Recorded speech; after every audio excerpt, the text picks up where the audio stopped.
Simplicity scales, my friends. And to scale your business and keep your sanity in the process, you have to optimize different areas of your business. Those three areas are your sales and marketing, your time, and your mindset. When I say time, we're talking systems and processes. Okay. So when it comes to optimizing your sales and marketing, this is so that you can build a sustainable, profitable business that provides you, your family, and your team with the lives that you want to live, right?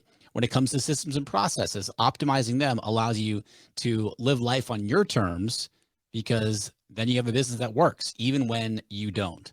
And then when it comes to optimizing your mindset, so even when, not if, when life and business challenges creep in, you've got the tools that you need to stay mentally strong, healthy, and confident. These are the types of things that we help you do inside of our Accelerator coaching program. We're all about helping you create more profit, more impact with less hustle. Accelerator is for more established online course creators and coaches or teacher entrepreneurs who want to scale and take their business to the next level, but want to create a version of success that is right for you. And it's application only. Okay. We are accepting applications ongoing. So if you want to learn more and apply, go to rickmulready.com/accelerator. All right, let's dive into today's episode.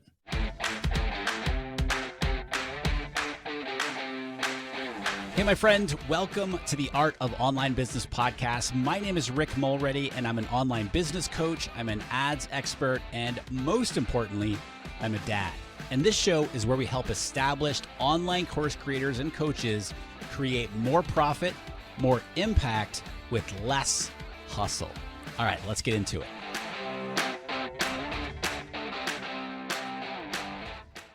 What's up, my friend? Welcome back to the podcast. Thank you, as always, for tuning in today.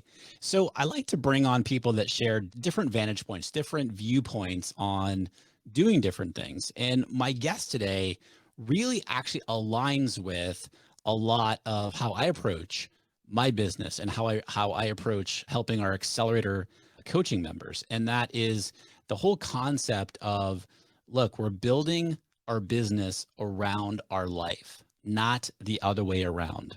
Okay. Ashley Gartland helps small businesses set a time freedom goal for their business.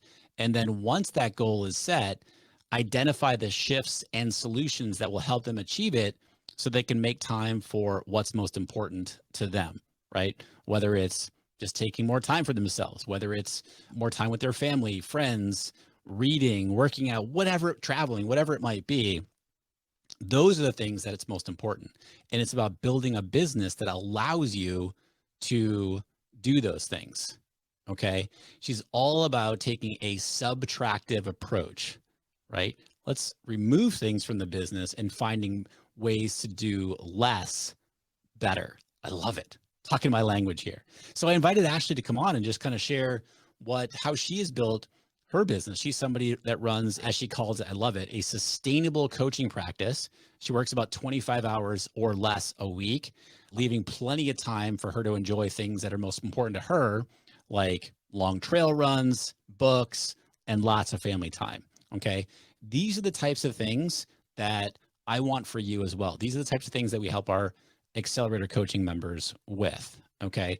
And so I wanted to have Ashley to come onto the podcast here today because she helps a lot of different types of small businesses, service providers, some coaches. She used an example today of like an architect client. She works with a lot of writers and just sharing how she helps her clients set their business up to do more with less and achieve what their version of success looks like in their business, because it's different for everybody.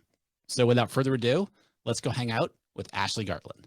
All right, Ashley, I just mentioned to you before we hit record, I have a blank document in front of me. People who have been listening for the show a long time know that I do interviews where I have nothing in front of me. I don't have like, 7 questions that I have to, ask or anything like that. This is like you and I sitting down for coffee. We have very similar types of beliefs around business, simplicity. I think this is gonna be a really fun conversation. The whole less is more, sort of addition by subtraction. So I want to get your thoughts on all of this stuff. Before we dive into all of that, who's Ashley Gartland? Yeah. How'd you So get to where you are now, and what are you doing? yeah. So I guess I'll try and keep this a condensed story. I've been a business owner my whole life. So I'm one of those rare people who never interviewed anywhere else, just kind of went out and did my own thing. And it was what I can see now is that I made those choices because I always wanted my life to look a certain way. I wanted to have a lot of control over my time and schedule. I wanted to live in a certain place. I live in Portland, Oregon. I wanted to stay here. Like I made these decisions to serve my life. And back then I wouldn't have noticed that, but now I have the awareness that I've always operated in that way. And so I got my start as a freelance writer, and I did that for about 8 years. And I did a lot of different things under that umbrella and learned a ton. And I wouldn't say it was really an online business or a consultancy or anything. It was a pretty standard freelance writing business. And then about 8 years in, I got the itch to do something different and started exploring what that might be, and eventually stumbled on this mentorship coaching. And through that, realized I did want to do the coaching. And then it was a few more years of figuring out what is it that I do and what is it that's different about how I approach things, and learned that unlike a lot of business coaches who are about let's do more, more, more, and let's figure out how to get you more productive so you can grow to the next level, I am much more interested in helping people create time freedom and figure out how to do less. They can run this simple, sustainable business that deeply serves their life. Now, when you say simple and sustainable, does that look different in your view? Does that look different for everybody? Yes. We I talk. think Sorry. Go ahead. Go ahead. I think when we look at success, one of the first things I do with my client is I ask what success looks like to you, because I do not like to make the assumption that what my version of success looks like Yeah. in terms of revenue and hours worked and size of team and, the ambition that I bring to the table, that's not going to be the same for one of my clients. I have some clients who are trying to, get to the $1 million business, and I have other clients who are really happy at, six figures and staying there. And in both of those cases, they have their reasons for that, and they want the business to look that way while also supporting their life. Yeah. Well, I'm so glad you bring it, because that's what I was going to say. Is like success looks different for everybody. And I mean, I talk about it a lot here on the show. It's pretty well documented over the years of the show here. It's like for the first 4 years of the business, I chased what everyone else, I'm using air quotes now, thought success, as they define success. Like, oh, it's seven figures and you've made it, quote unquote, when you reach seven figures in the business.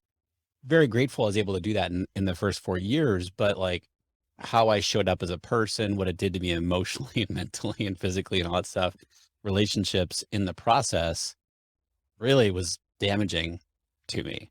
So what is it for you? What does success look like for you in your business? Yeah, so I think it's really important. I love what you brought up there about the revenue figure. Like I do think the financial piece is important. You've got to define what enough looks like for you, what you need your business to contribute to your family, your life. But I also think we've got to look at success on broader terms. And so for me, I know business is successful when it's providing me with the time freedom to pick my kids up at school at 3 o'clock every day and spend the afternoons with them. It's knowing that my business doesn't stress me out so much that I don't have the brain space to be present for my family or to coach their basketball team. It's knowing that I don't really need to start work until 10 o'clock in the morning. So if I want to go for a walk with my husband, or if I want to, get out for a run, like that's all possible with the way I've built my business. So I look at it really from this life first perspective of what do I want my business to make possible in my life? And then I'll look at the financial piece too and ask, how do we design the business to support the lifestyle goals and also the financial goals? So you're basically you identify, all right, here's what's most important, but then you work backwards from there to try to figure out, okay, these are the types of things that we're going to try in order to get there. Yeah. And I think business is a given. I often have my clients look at their schedule from this life first perspective. And so what I ask them to do is figure out what are their top five priorities. I think most of us have at least that many. A lot of us have maybe too many. So scale it down. Like, what are really the things that are most essential for your joy and happiness and fulfillment? Business is going to be on there. I know that's going to be the case for all of my clients. So I asked them, with those other four, if we popped those into your schedule at the times that you found were like the most ideal for you to do those activities, then what hours are left for the business? And can we design the business to suit those hours? It's not perfect. It doesn't always work out that everything is, needs to go where they want it to. And there are Hmm. some concessions and trade offs. But generally, I find that my clients, if they want to I have a client who likes to take Japanese lessons in the middle of the week. So we just don't schedule anything on that day. And she builds the business around that. Like you can really figure out what are those needs and wants, like me starting later in the day and me finishing by 3. That's doable if I set that intention first and then ask, how does the other stuff fit in there? Are there times where you feel like Well, so just as an example, when I either talk about that exact topic here on the show or, I'm talking with our accelerator members, one of the things that comes up is that's not possible. And it starts right here, right? So what would you say to that? How do you approach that with your clients? Because I'm sure that they often have the same types of thoughts and beliefs. Yeah. So I think one thing that's really, really helpful is to hear that it's possible for other people. So I'm a big fan of sharing examples and saying, okay, here are some of my other clients, and here's some things that I've experienced, and here's what's been possible for me when I've taken this approach, because that plants this little seed, maybe a little seed of doubt for them. And like, maybe the thing I think is it's actually possible. Like they start to question if their assumptions are right. So that's one thing. The second thing I like is to ask my clients to really approach things with curiosity and kind of that what if perspective. Mhm. And so if I give them a blank calendar and say, like, give me your ideal, like, what if we could get you here? And it might not be immediate, but let's at least get the ideal down on paper and see what that's like. And then let's start making small changes to get you there. So, for example, one of my clients recently said, my weeks would be so much better if I could take Wednesdays off. I mean, she wanted to work a 4-day week, basically. Mhm. And I said, which day of the week is best for you? I thought she'd say Friday or Monday, enjoy that long I was just weekend. gonna say Wednesday. Yeah, she goes, "Wednesday. If I could just reset in the middle of the week on Wednesday, it would be everything to me." And I said, Oh, cool. "Okay, so we're gonna make some different choices in the business to make that possible in terms of when you're doing things and how we're setting things up." And maybe she's letting go of some stuff or delegating some more things, but we're not necessarily gonna get Wednesday off right away. But what we Mm. might do is move her start time on Wednesdays, or we might get her a half day off on Wednesdays. And then we're gonna keep making those choices to get her there, knowing that that is her end goal. So, believing that it's possible, seeing other examples of where this is actually happening. So, can we actually use that? We don't have to know who this is or anything Yeah. like that, but can we use that as an example of like, okay, somebody wants to take Wednesdays off in their business. What are some of the things that you're helping this person with to, yeah, it's not going to happen like, okay, next Wednesday, we're good. We're not working on Wednesdays from now on, but like, what are some of the types of things that we can be doing in order to start to make that happen? Yeah, I mean, this is such a perfect tee up to what my work is about. Like, I ask clients right off the bat, what is your time freedom goal? It could be, I know you really focus on the 25-hour week, which has always been my goal Yeah. for me personally, but some of my clients want, the 4-day work week, or they want to take the last week off of the month. Or I've had two clients this year who want to take a sabbatical. They just want to figure out, how do I take a month off in the middle of my business, like the middle of the year? And so we get that goal in place, and then we're going to start making different decisions to orient towards that goal and make it possible. And the places I like to look at their schedule and the things that they're, time management, where they're wasting time, where they're losing it. I like to look at their services, and maybe most often they're offering like 7 things, and maybe just they could offer 1 or 2. Mhm. Or within the services, maybe they're doing lots of things within those services and only 2 or 3 of the features are useful and the other ones could go, and that's going to free up time. So those are a couple areas. Systems are another area I look at with clients to see where could we streamline things? What are some of the things that you're doing with people that are universal, and you could just rinse and repeat, like record one video instead of a personal video for every person you work with. Just these little things that people overlook and really will free up your time.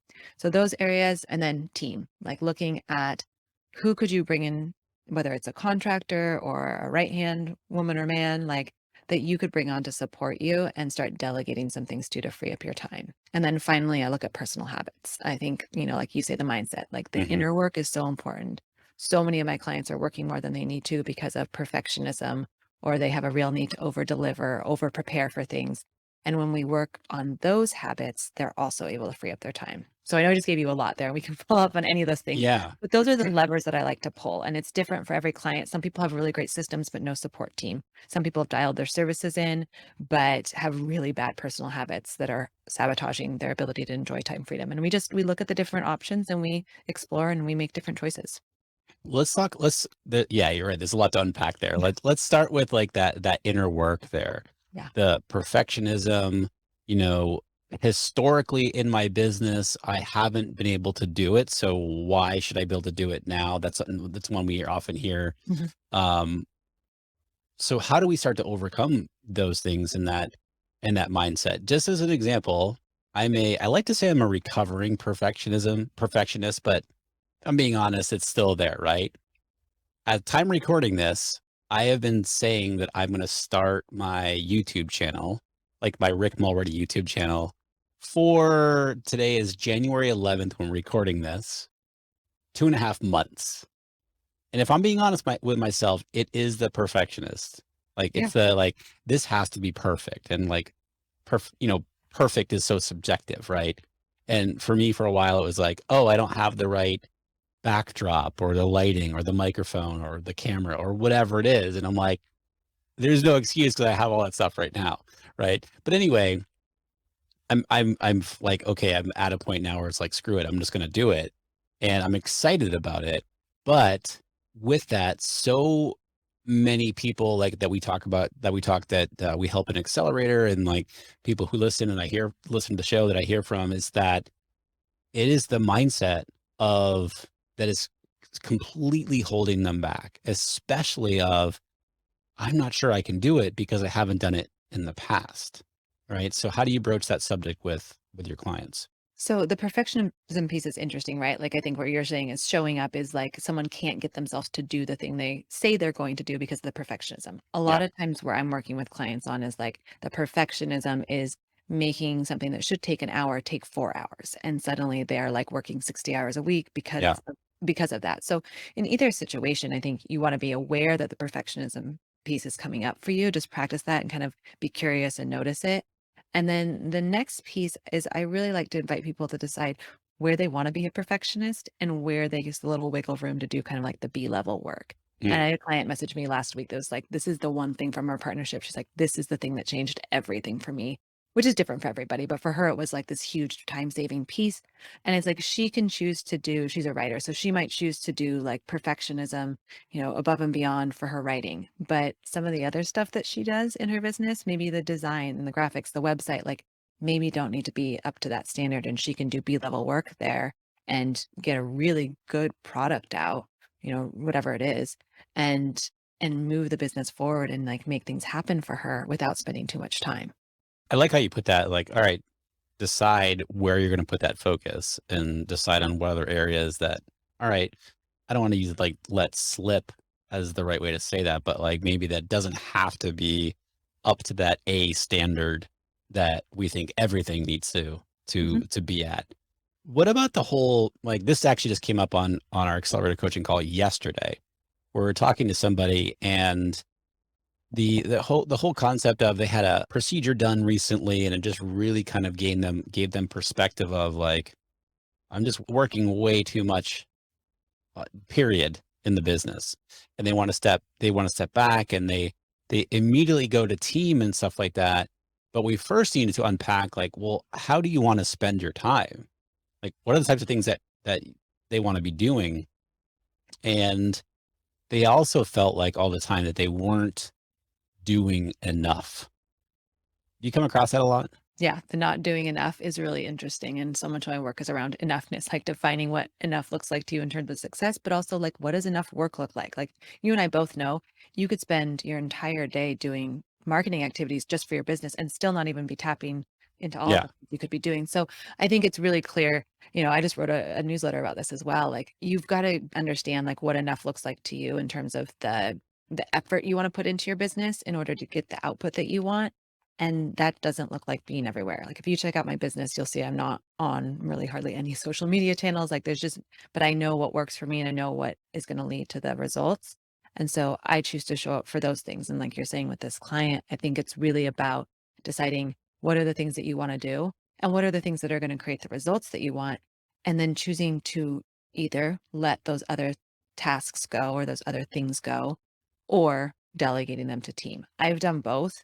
I Mhm. don't think it makes sense to delegate to team if it's not something that's benefiting your business, but if it's something that you just don't like doing, not a good use of your time, but it does benefit the business, then having someone else take ownership of it makes total sense.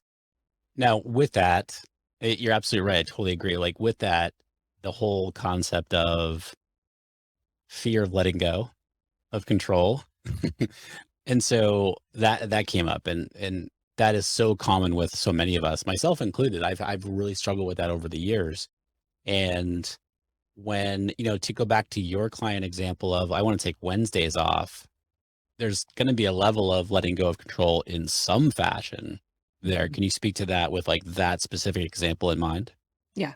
And I'm actually going to throw myself in the story here because I am someone who liked to do everything. Like my first business, I literally did everything myself. There was zero support other than an accountant. And so I really know what that looks like to want control over everything and not be willing to pass off any detail because you're worried that something's going to get missed or something's not going to be up to your standards. So I've done that and I worked a hell of a lot more than I do now in that first business.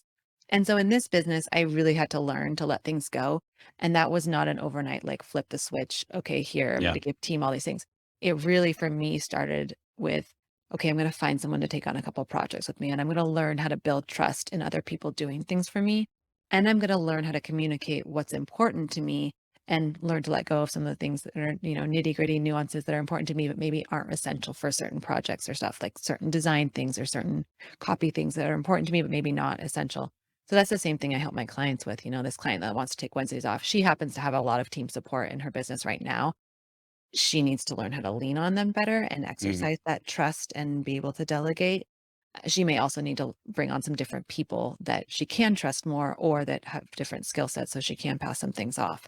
But it is that edge that you're working is not necessarily, okay, I'm learning to delegate, but I think it's very true to what you're saying. It's I'm learning to trust someone else to do things.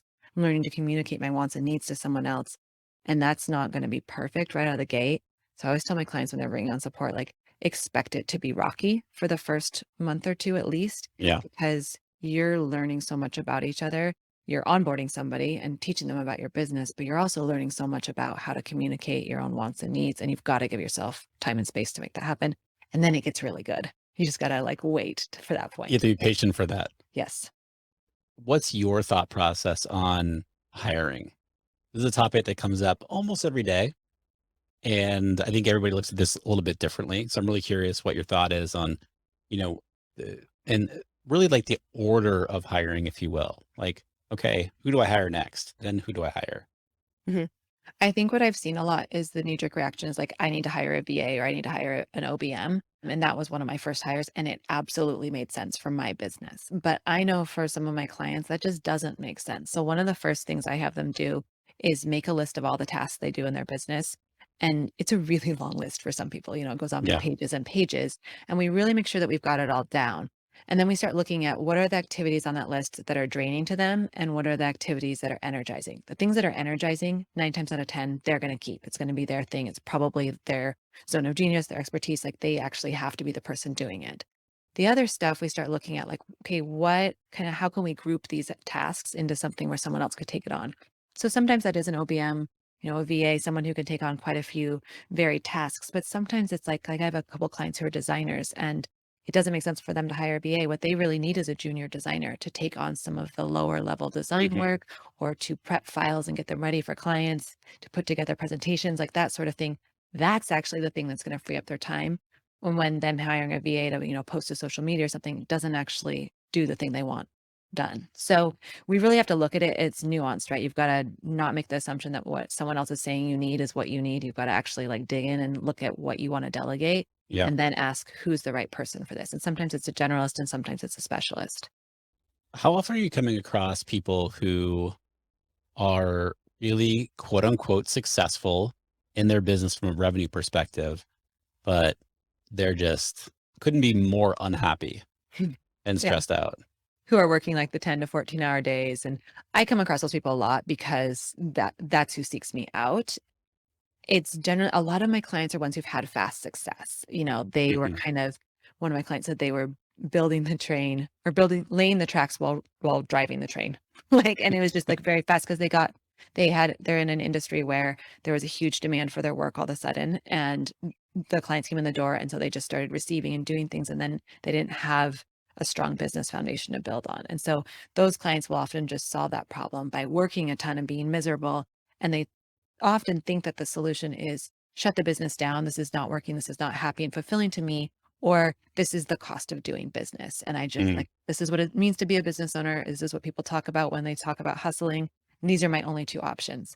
I want to get them exploring the middle ground, which is keep running the business, but make it work better for you. What is their original response to that? What's their response at first? Do they think it's possible? I think there's a little doubt and a lot of relief. Like, Yeah. enough relief that they're like, okay, I'm willing to give this a try, especially if in that they're in that overwork and the overwhelm, like, and they like their work, like they know that they're passionate about what they do. It's hard for them to just consider, I just want to shut the thing down. They really, but they also know they can't keep going the way they're Yeah. going. So Yeah. sometimes it's a health thing. It's often a constraint that comes up too, like they are burnt out, but sometimes that's not enough to make them change, but they might have a kid, or they might have a health problem, or they might have Mhm. an older parent that they need to take care of, or they might really miss traveling. Like there's generally some sort of trigger for my clients where they recognize my business is taking away from this thing, and this thing is so important to me, and I've got to get back on track. What kind of, you mentioned before, going back to that example of like taking the Wednesday off person, like how long can we expect before a change like that can take place? Or even if it's like, oh, I'm working 50 hours a week, I want to work 30 hours a week. And we all know like people want immediate results, like, oh, I want to start doing this next week. Like, is there a general time frame that you all work within to, and I know it's different for everybody, but like what do you see, in working with your clients? So my answer is absolutely it depends on the Hmm. person, how fast they move, how complicated their business is, how much time and space they have to do things, how much support they have to do things. And also the last year or 2, I've really been tracking how long this really takes, because you're right. Like we are sold this bill, especially in the online space and as coaches and consultants and stuff, that we can achieve things really, really fast. And Hmm. what I found is it moves much, much slower in real life. And so what I've noticed is it takes about a year for someone to get to like their time freedom goal. We're going to get them somewhere along the way. We're going to get them time freedom along the way. It might be 5 hours a week moving towards that larger goal. Like if they're trying to get to the 25-hour work week from working 50, 60 hours a week, we're going to incrementally get them there. Yeah, But I'm not going to ask them to do that overnight. It's too big a shift for them, and it's sure. too big a shift for the business. So generally, I find a year to really look at your services and make those changes, to look at your systems, to look at your support team, how you're doing your marketing, and also throughout that entire year to question and shift your personal habits. That's really the real work. It's a lot of the work that comes into play. And so I this last year I've actually shifted my services to really support that. I used to work with people over 6 months to better their business and simplify. And what I saw was that at the 6-month mark, a lot of people were like, we've gotten to a good place, but it's not quite where I want to be. I want another 6 months. Hmm. And then I noticed those people who sat for the year, that's where the real transformation happened. So I shifted that with my services. And then I also shifted how I'm delivering it. Instead of doing every other week coaching calls like a lot of coaches do, I am now doing quarterly intensives so that my clients have actual real time and space between our meetings to make the changes that we've Mm. discussed, instead Hmm. of just saying, okay, we're going to meet again, and them saying, I haven't really had time to do anything, and then us talking about why they don't have time. I'm just going to give them the time and give them the full year and meet with them for deep dives quarterly instead of all the time. So, yeah, can you share a little bit more about how you set up your business? We have obviously have a lot of coaches that listen Mhm. to the show, and I think it's really helpful to hear just different, you know, the way people just different ways to do business, because there's all kinds of different ways to do it. Now you say quarterly deep dives. Is this as a group? Is this individual? What does the business look like? Yeah, so I'll start by telling you how it evolved. So I started kind of similar to your story, like whatever anyone told me, this is what a coaching practice looks like. I was like, okay, this is what it should be. I should serve 15 clients at a time. I should take calls all throughout the week. Like this is what it should look like. Worked okay, like, Hmm. and I was pretty tired. And Yeah. so from there, it was like I was gonna reduce my client capacity. And I started the first shift I made was asking, what if I started taking the last week of the month off from client calls? And so for me, that was a shift of switching my services, to how I was scheduling things out to get that last week of the month off. And that was really, really great for me as a coach to be able to take a break from calls, to take a vacation if I wanted to work on deep creative projects if I wanted to. And then, that was working well for me. And that model could have continued to work well for me.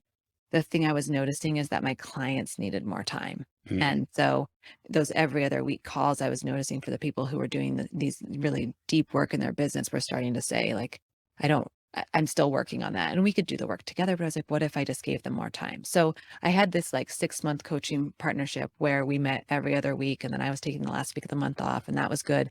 And I was also doing intensives what I started to notice was that people would come back for a new intensive when they kind of wrapped up the work, and that was working really, really well Hmm. to stretch things out and work at their own pace. And so I met with a business designer and said, I have this idea, and we kind of workshopped it and figured it out that what I was going to move towards was letting go of the classic coaching container and moving towards a recurring intensive model that now looks like individual coaching intensives 4 times a year with one client and meeting with them for these deep dives. And then in between, I'm never someone who can just totally detach from my clients. I like to still stay in touch. Sure. And so in between, I'm offering office hours, which the thing that I like about that is it is available to them and it is not mandatory. So if they are good on their own and they're feeling supported and they have their action plan and they're rocking it, great.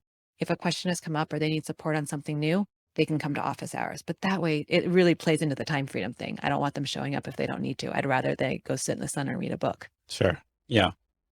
And that's, I mean, I don't mean to sound, is that it? But is it as That's it. simple as that? It is. And what that does for me too as a coach, anyone coaches listening, you can love your clients and you can feel so alive on those calls.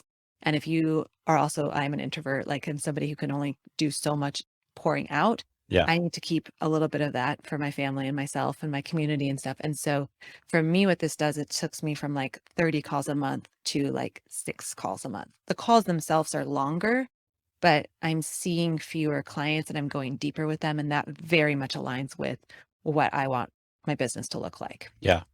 I love it. I'm introverted as well. And so I'm the same way. Like yesterday our call probably went 2 hours yesterday. It's a group call, but I let it go a little bit longer usually. And I was so energized on the call, and yesterday was a busy day, but like later in the afternoon, I'm like, oh, I'm so spent, but you're right. And, I actually, oddly, it feels weird to say this, but I haven't thought about it from that perspective of, yeah, as an introvert, I need some downtime, if you will, to kind of re-energize. But yet towards the end of the day, like late afternoon, I'm gonna go spend time with Maya, my 3-year-old daughter. And she's 3 years old. I need the energy to chase her around and have fun and all that stuff like that and be present with her. And so baking more of that sort of blank space, if you will, is so important. Now, Ashley, so I'm just curious, you mentioned partnership with Mm, them. yeah. Is it an actual partnership?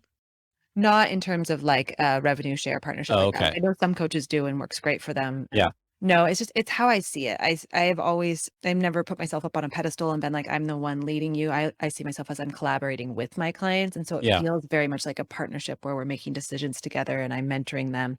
But it's never felt like kind of that classic, like I'm going to tell you what to do style of coaching. Yeah. It's much more exploratory. So the word partnership has always felt like the right fit for me. Yeah. No, I like that. I like that. And in order for you to have that kind of business, very successful business, what does the team look like for you? Yeah. So we are talking at a super interesting transition point for me with team.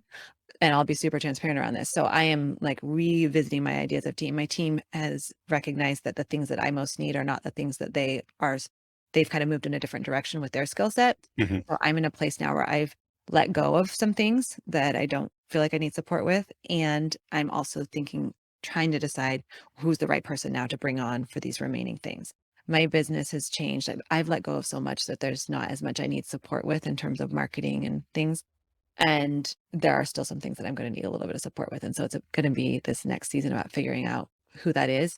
And I don't yet know if that's going to be somebody who's on my team in a monthly retainer type thing like I have in the past. That's what I've done for like the last 5 or 6 years. And it's been great and exactly Mhm. what my business needed. But with this new model, I don't have the volume of clients. Like I don't need all that.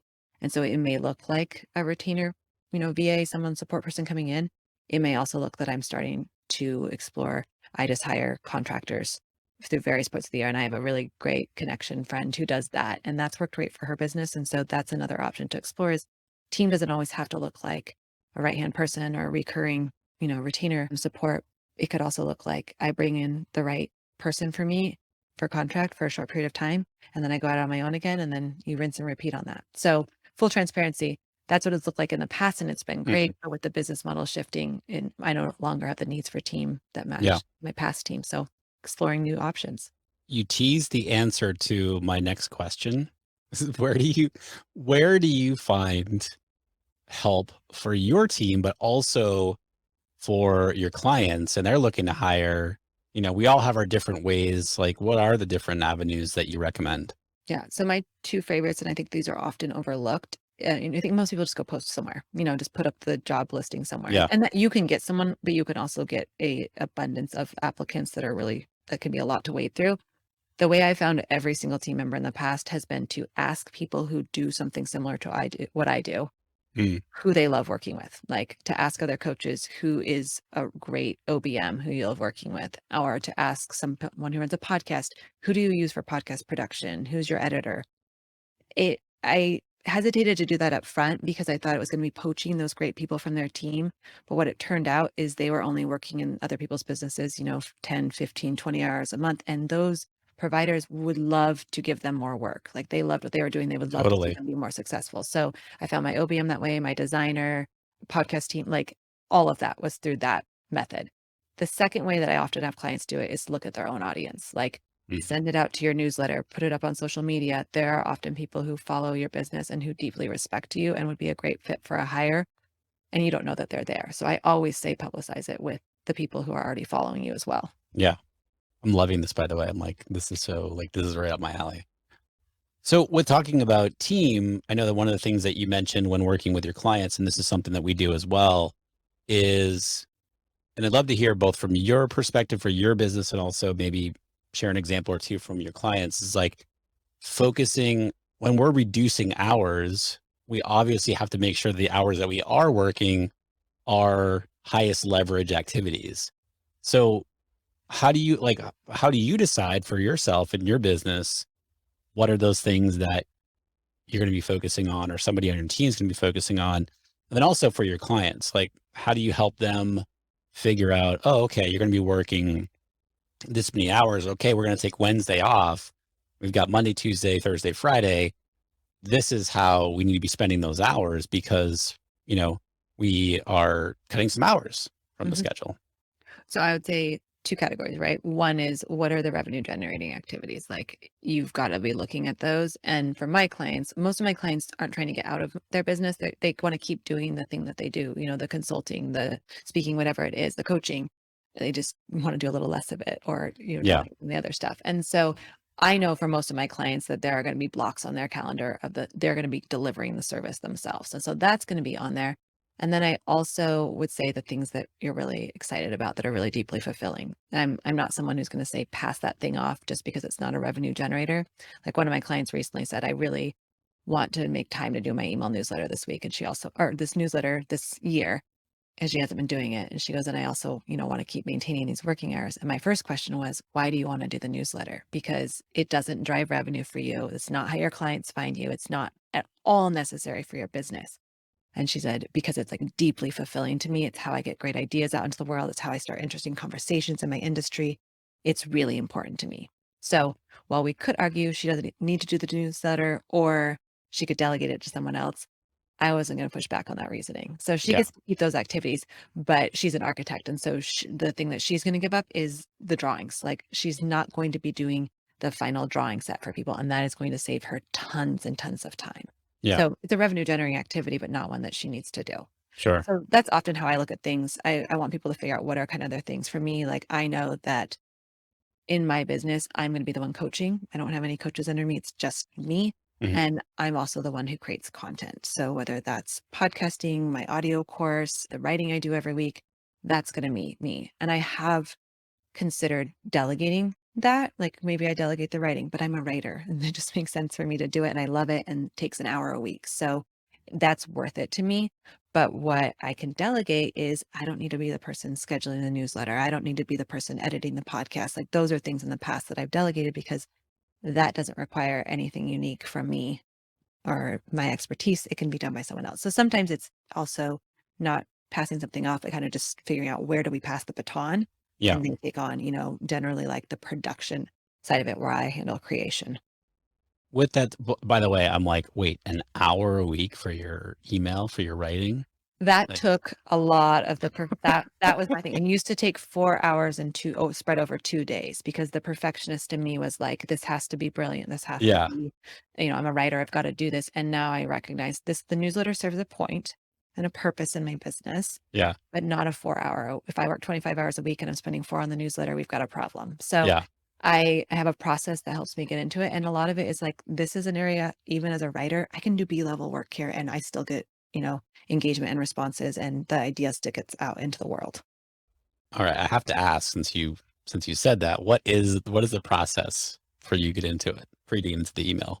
So this may be very relevant for people who are writers, and it may feel very weird for those who are not, but I know that I have to move. And so I get my best ideas when I'm running, walking, anything like that. So I know on Thursdays I write my newsletter and I generally do some sort of movement and I just keep my phone with me and I kind of, I've got some ideas of what I might be writing about and I just start voice messaging myself or texting, things into Voxer, and then I'll come down and sit down and write it. And Mm, my first step is I write the shitty first draft. I just get it all out on paper, and then I start to read it aloud and make sure it sounds like me and move things around. And then generally, an hour. Sometimes it's a little bit more. Sometimes it's like 30 minutes and it's done.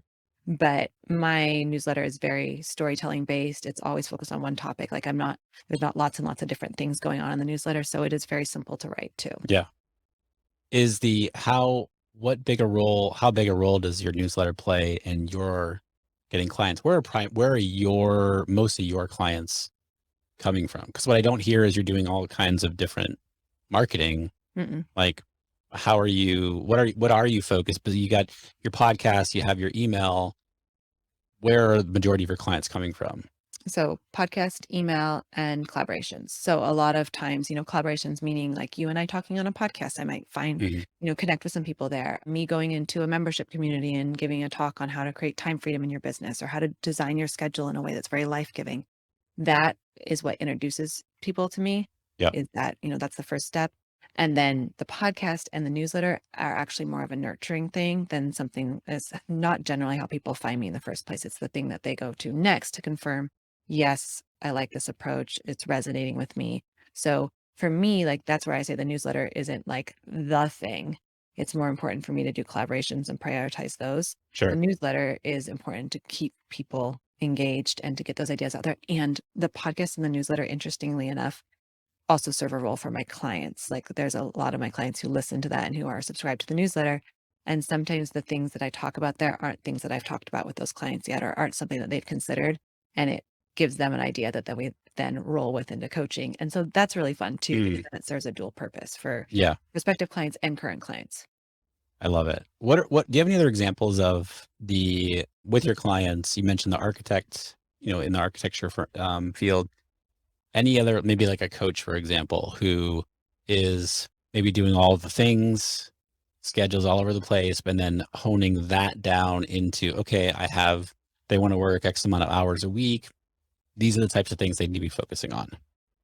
Yeah, I think if they're a coach and they're going to continue coaching, then that is probably going to be the bulk of their hours, right? So if they want to work the 25-hour week, maybe 15 hours a week are coaching. And so what that looks like is if they have 10 other hours a week, like I would get rid of a lot of the admin stuff. Hmm. My recommendation is like, if you don't need to do that, like let someone else figure out your client scheduling, following up with client stuff, handling the invoicing, handling onboarding, handling offboarding, and getting testimonials. Someone else can do all of those things.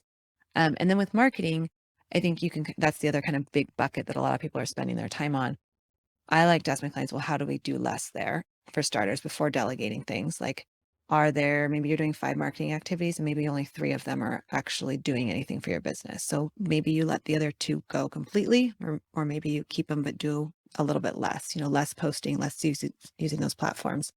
And then maybe you delegate some of the stuff. So if you're somebody like me who does a lot of collaborations, you can hire somebody to pitch podcasts for you. Like that's Hmm. something that you could do if you wanted to take that off your plate. If you knew when I go on podcasts, it really benefits my business, but I find that I can't do that and do the pitching and everything. But if someone else does the pitching for me, I can work the hours I want and get that benefit. You might look at a hire like that then. Is that what you have? Is that what you have? I don't Yeah. because I could though, if I know exactly who I would hire if I wanted to do that. But my background is in writing, and so And I used to write for magazines. So pitching is actually a really, really comfortable skill for me that I've been doing for, I don't even know now, 18 Yeah, years, something like that. And so I don't, but it has crossed my mind a few times that just because I can do it and have that skill set doesn't mean I shouldn't consider passing it off. sure. Now, we got connected through Jaquette Timmons. Mhm. How else do you like, what tends to work for you? I know this is a question that always comes up is like people are, number one, they're afraid to reach out to other podcasters, for example. What tends to work for you if it's not a mutual introduction to get on other shows? Yeah, shows or even like the membership community, the workshops and stuff. Yeah, I do like the mutual introduction. I think that works. Like sure. I didn't know about your podcast Yeah, until Jaquette mentioned it. Like she was on my podcast, and that's a great way for me to connect with people. And I just asked her afterwards, like, are there any podcasts you're listening to and loving lately that you think I would be a great guest for? And so if I didn't ask for the introduction or anything, and she immediately mentioned your podcast and one other, and was like, I'd be happy to make the introduction. So that is, I think, just asking people, like people who know you well, people who know what you're about, like ask them even the simple question of what would be a good fit for me, just so you don't have to even do the research of which podcast should I go on is a really great option. yeah, The other thing that has worked for me again and again and again is going to sound so like stupidly simple is listen to the person's podcast. I cannot tell you how many pitches I get from people who clearly have never listened to my show. Like yeah, the topic is so off base from what I talk about that I know, and it's an immediate no, and they've wasted all that time crafting the pitch and it's not even close. And yeah, so I always tell my clients who want to do podcast pitching, listen to 3 episodes. I recommend listening to like an intro, a solo cast, something that's like really helps you get to know what their podcast is about, what their values are, that sort of thing, and then listen to a couple interviews. Like, and not necessarily interviews on similar topics to what you would talk about. They hmm, can be that can be helpful for you to see what didn't they talk about that you could come on and really add value. But just listen to a few. You get a feel for the person as an interviewer and what type of topics they like to cover. And then you can reference those in your pitch. And that goes a long, long way. and go beyond just the most recent episode. Yes. 'Cause Yes. Thank you. it's like your pitch, that somebody's pitch is like, I love and enter, fill in the blank of the latest episode, Yeah. or what you said about this, and it's the latest episode. And it's taken from the show notes, and it's clear that they haven't listened. Like, yes, I agree. Like all of those pitches that I say are bad fits are the ones that say the most recent episode. I listened to the most recent episode and I liked it. And so now let me pitch you this person. It's Yeah, generally an agency or something. It's not generally the person themselves. I have also received a lot of phenomenal pitches for my podcast, so many that I haven't had space for all of the guests that are clearly people who listen to the show, who understand the concept, who really add value to it and just want to have an interesting conversation, which is what my show is about. And so those are great. And again, they listen to the show and they understand the premise of it. And even if all they'd done was listen to the intro or like listen to the first episode, they would know that already. That's all they had to do. aside from those things, like, was there anything within the pitch itself that stood out for you? So my podcast is a little different in that I don't have people come on and talk about their expertise. Yeah, It might weave into the conversation a little bit, but I'm having them come on and tell me about how have they created time freedom in their business. yeah, That's very, very different. So people that are coming on and saying, I did this experiment with my services, or I did this experiment with my marketing and it really worked and it's been so much more easeful for me. They get it. Like, and so that is a real yes for me versus the people who are like, I'd like to come on and teach you 10 ways to do X, Y, and Z. hmm, Not really the style of podcast that I have. So you have to yeah, listen for that and it's nuanced. And so those people like really rise to the top. and also get the person's name right. Yes. I've Spell been their name called right. Mike. I've been like, you name it, I'm like, really? Just Yeah. get the name right. Come on, you can do better than that. Yeah. And the other thing I will say is when you're pitching a podcast, like there will always be so many people who've already talked about what you talk about. Yeah, Like find that angle that's not talked about yet. And it might be really, really small, but lead with that. You can still talk about the more general topics, but if you can find that little angle that's a little bit different, that can be really, really helpful for the host to yeah, get excited about the conversation. The host wants to be excited about the conversation too. seriously. And for everybody listening, podcast hosts want guests, like the ones that have guests on, like just some shows that are just strictly solo. Like, we want guests, right? We Mhm. want we're looking for guests. And so, well, that's the other thing too, is like a lot of people feel like, oh, they don't need guests. Like they're good. Like we're looking for guests, Yeah, you and know? good guests and diverse guests and interesting Exactly. stories, like, for me personally, I don't wanna have the same people on my show that have been on 200 other Yeah. shows telling the exact same story every time. I want those people that maybe have only been on 3 shows, but their story is so good and their takeaways are so strong, and I Yeah. know my audience is gonna love it. Like, Jaquette was one of those, like, an obvious she didn't pitch me, I reached out to her 'cause I know about her business, but I was like, "You are absolutely the kind of business owner I wanna have on." Yeah. I love it. I want to kind of finish up with this question of like we kind of started with it. And so I think it's a good time to circle back to it. Is the financial piece to this? Because this is, this came up yesterday in that conversation I was referencing earlier with that accelerator member who was chasing that $1 million mark. And there's nothing wrong with it, right? If Mm, there's intention behind it. Don't do it just because somebody says, "Oh, that's what success is." You've made it at that point because that's just a bunch of crap. Like it's like don't be chasing somebody else's business. You mentioned earlier on is like number 1 is figuring out what is enough. So like how what is your thought and process around like for not only for yourself but also for your clients and like all right, if you want this kind of time freedom in your business and you're looking to whatever generate what kind of revenue, how are you helping them and how do you figure out what that revenue can be or should be, quote unquote? yeah. So I'm a big numbers person, which is kind of funny because I'm a journalist, training and stuff, but I'm really big on let's figure out what you need for your life. You know, if you're a dual income household, what does that look like? If you're a solo household, like if you are the only person, if you're the breadwinner, like what does that look like? What do you really need to bring in to provide your family with the quality of life? Some of my clients have like financial coaches and stuff that they work with around these issues, but generally they haven't thought about it. Like even coaches, Yeah. even my clients who work in the financial industry. I had a client who was an accountant and I said, "Well, what do you need to make in your business?" And she was like, "I don't know." Like and it wasn't like I don't know like what I to pay the expenses, but she hadn't figured out what level would really satisfy her. And so she could have just tried kept going and going, going, saying yes to everything and saying, I need that revenue. We instead looked at like, what do you want? And she's kind of in the mid 6 figures is where she wants to be for her business. Mm. She doesn't need the $1 million business to get the life that she wants at all. So that meant that at that point, once we designed the business for that, then we really were focused more on the time freedom. And that was more important to her than on building out new revenue streams or increasing capacity or anything. So I think you're right. And the first step is if you think you need the $1 million business, or if you think you need even just the 6 figure business, like just making sure that that goal is your goal, not somebody else's, and Yeah. getting really clear. Even like I know the exact figure, like it's not for me, it's not the $1 million business at all.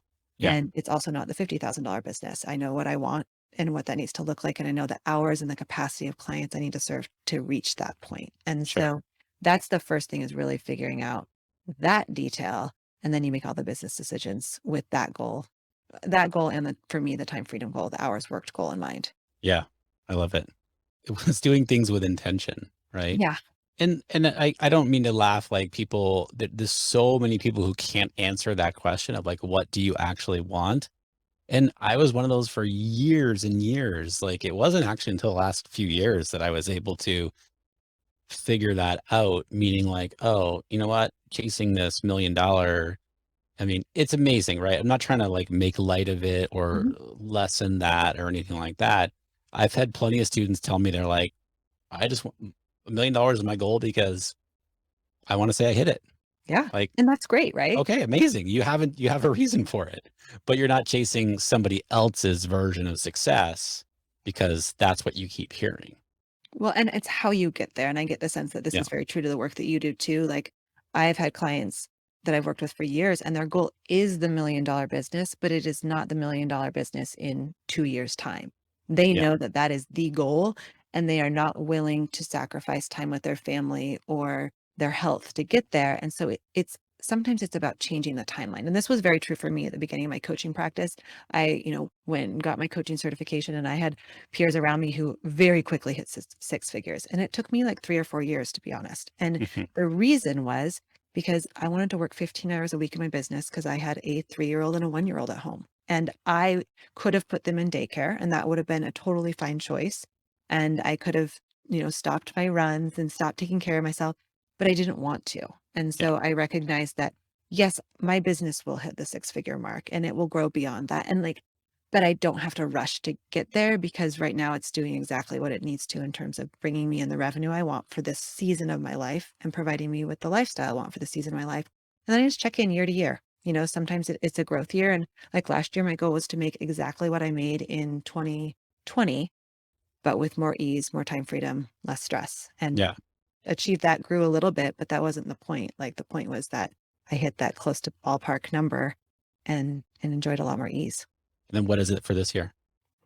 This year is probably working less and probably also being comfortable making less, if I'm being super honest. And the Mhm. reason is that this season of my life, my husband and I are renovating our house, which requires us to move out of the house for 6 months and to have a lot more lifestyle stuff going on. And so that was part of the impetus in switching from, the 30 calls a month to the 6 calls a month. There are a lot of other factors in that. But I also know that I was making substantially more than my enough number Yeah. last year. And so I know I can scale back a little bit this year and enjoy a lot more freedom and not have too much stuff going with the business this year. And then I can go back to it if I want to. That's awesome. I love it. Yeah. People are going to want to know where they can connect with you. What are Yeah. the best places to catch your Better Than Big podcast? Yeah. Where could So you my connect with website is a great place. It's ashleygartland.com. The other thing I will say is you and I talked about the mindset piece, the personal habits, and how big a role they play in this.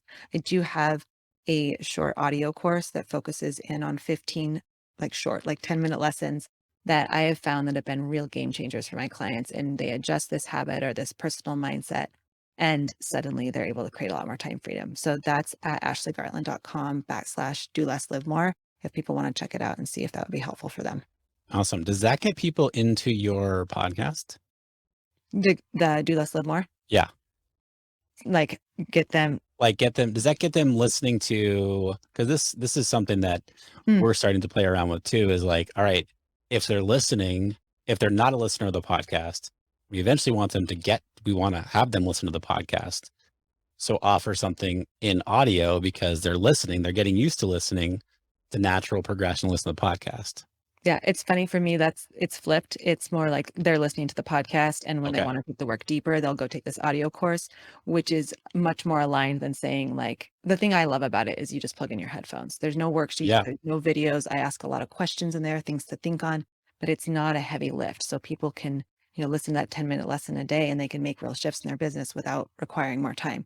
So that was like the impetus for me. But I think to answer your question of like what's an easy way to get people listening to the podcast, it is the going on other people's podcasts Yeah. because you're already in their ears and then it switches Totally. there Yeah. over to yours.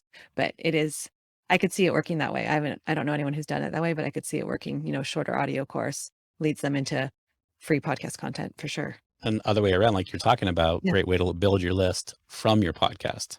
Yeah, it's great. And it's just, I always think about my learning style and also like my audience. My audience is busy, but I Yeah. know that my audience listens to podcasts. So when I was thinking, how can I get these 15 lessons to them that I know are going to make a really big difference in their ability to create time freedom? Like, how can I do that in a way that would actually feel accessible to them and like they could actually do?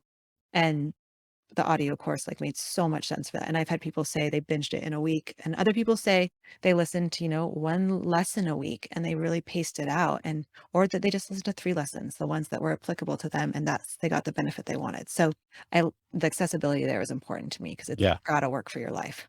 Love it.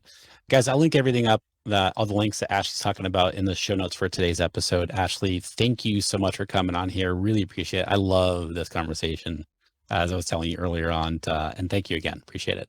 Thank you so much. This has been great fun.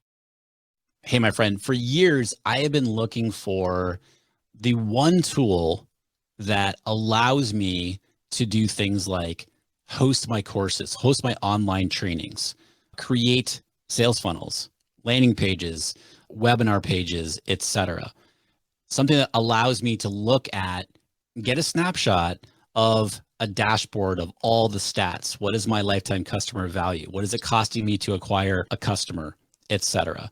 I've been looking for something that when I decide that I want to create a funnel, for example, a quiz funnel, that I can press one button and the entire funnel is right there. All I have to do is personalize it and fill in my own information and images and so forth. And it's already done. I connect that with, we use ConvertKit in my business, and then it's done, right? Here's the other thing too. For those of you who are doing affiliates in your business, it is so hard to find. It's like a spider web, right? We have to connect 14 different systems in order to do an affiliate promotion, right? So that we're getting accurate data, we're producing links and all this other stuff. Well, my friends, I have found this software tool. It's called 10x Pro, 10xpro.io. And as of the first month of 2022, January 2022, my entire business, the entire back end of the business in terms of landing pages, funnels, all of my order forms, affiliate, etc., everything is moved over into 10x Pro. And I love it.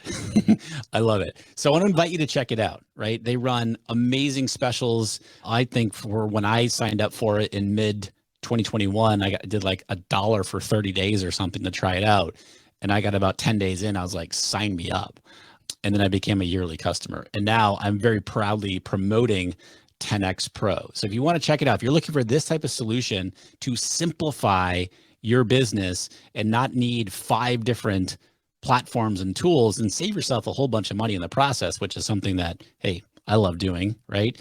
Go to rickmulready.com/10x Pro and check it out. I'd love to hear what you think of it too. Do a trial, check it out. Let me know what you think. Shoot me a DM over on Instagram at Rick Mulready. Again, that link is rickmulready.com/10x Pro. All right, my friend, as always, thank you for listening today. I super appreciate you. I'll see you right back here for the next episode here at the Art of Online Business podcast.